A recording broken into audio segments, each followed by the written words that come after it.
اللہ تعالیٰ فرماتے ہیں وَلَقَدْ نَصَرَكُمُ اللَّهُ، یقیناً مومنو تمہاری مدد فرمائی اللہ رب العالمین نے بِبَدْرٍ، بدر کے میدان میں، وَأَنْتُمْ أَذِلَّةٌ، اور تم لوگ کمزور تھے، تم لوگ بے سر و سامان تھے، تمہارے پاس کچھ نہیں تھا، تمہاری تعداد 313 تھی، کفار کی تعداد 1000 تھی،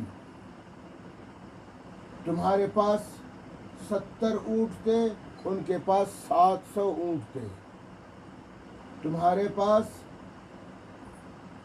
8 تلواریں تھیں، ان کے پاس 700 تلواریں تھیں، اور تمہارے پاس صرف 2 گھوڑے تھے، ان کے پاس 400 گھوڑے تھے،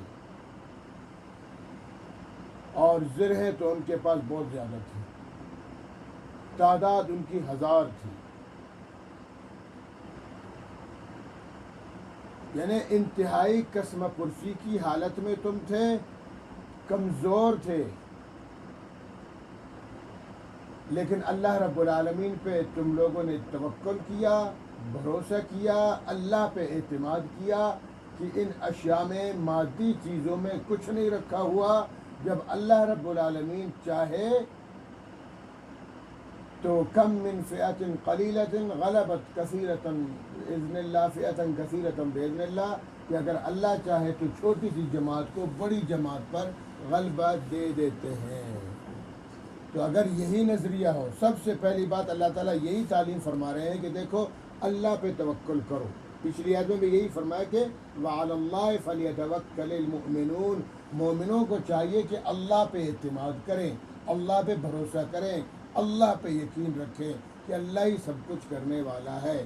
اور جو شخص اللہ کی خاطر اٹھتا ہے، اللہ کی خاطر جہاد کرتا ہے اور اللہ کی خاطر تلوار اٹھاتا ہے، تو اللہ رب العالمین ضرور اس کی مدد کرتا ہے، چاہے وہ کمزور کیوں نہ ہو۔ جیسے غزوہ بدر میں صحابہ کرام کمزور تھے، خود اللہ رب العالمین فرماتے ہیں کہ وَأَنْتُمْ أَذِلَّةٌ، تم کمزور تھے، تم بے سر و سامان تھے، اللہ رب العالمین نے تمہاری مدد فرمائی ہے۔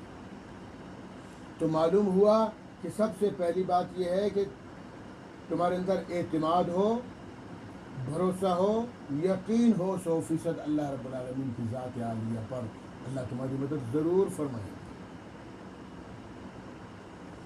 اور اس توکل، اس اعتماد اور اللہ پر بھروسہ رکھنے کے لیے 2 چیزوں کا ہونا لازمی ہے، ایک صبر اور ایک تقوی۔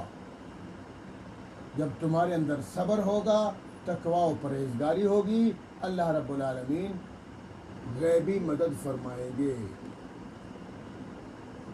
غزوہ احد میں جس کا پیچھے تذکرہ ہوا کہ اس میں تھوڑی سی بے صبری ہوئی ان صحابہ کرام سے جو ٹیلے پر 50 صحابہ کرام موجود تھے، اللہ کے رسول نے ان کو مقرر فرمایا تھا۔ وقتی طور پر کفار نے شکست کھا لی، مسلمانوں نے فتح پا لی، تو انہوں نے دیکھا کہ فتح تو مسلمانوں کی ہو گئی، نیچے آ گئے بے صبری کی۔ تو اس بے صبری کی وجہ سے پانسہ بدل گیا، مسلمانوں کو وقتی طور پر شکست ہو گئی اور کفار کا غلبہ ہو گیا۔ تو اس لیے اللہ پاک فرماتے ہیں صبر اور تقوی اختیار کیا کرو۔ جب صبر اور تقوی اختیار کرو گے تو تمہارا اعتماد، یعنی یوں سمجھے کہ یعنی کوئی شخص کیسے کہہ سکتا ہے کہ بھائی مجھے اللہ پر توکل ہے، مجھے اللہ پر بھروسہ ہے، مجھے اللہ پر 100% یقین ہے، کس طرح؟ یہ زبانی جمع خرچی بھی تو ہو سکتی ہے نا۔